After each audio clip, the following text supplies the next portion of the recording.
The latest eruption in the Reykjanes Peninsula of Iceland, it started like this, with a small cloud of vapor appearing at the surface. Then bang, we had the eruption.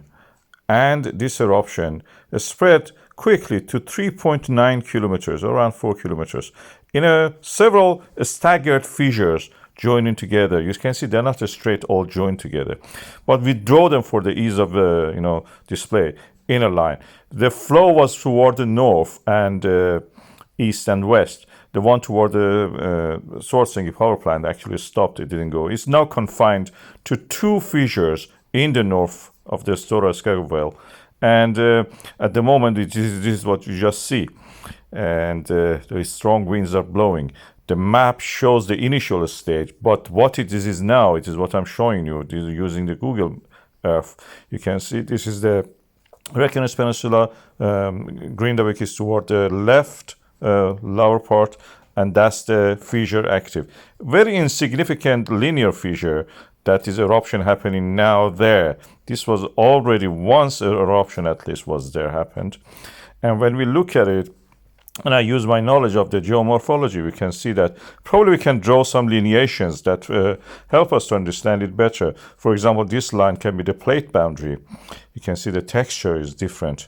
This side is Eurasian side is fresher, looks younger. Lava flow can do that, cover all the older stuff. And Americas look on the other side. Some of these fissures, of course, extend to that side, but we don't see much movement in the sense of, being covered by or resurfaced. The gas pollution from those eruptions now in the north can spread to the south. And you can see the development of them over the few coming days. This is the latest update by the Icelandic Meteorological Office. You can see that the activity is limited to the north.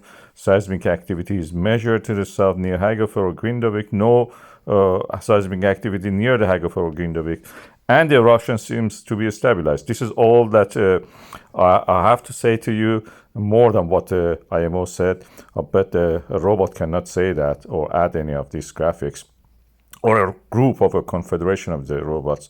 Of course, it's very well known fact that every YouTube account can have up to 50 more YouTube channels attached to it. So it's very easy to create these kind of illusions of the confederation or a team. And I'm sure many of you know that every YouTube account can have up to 50 channels attached to it, and they can leave comments, a flood of comments, here and there.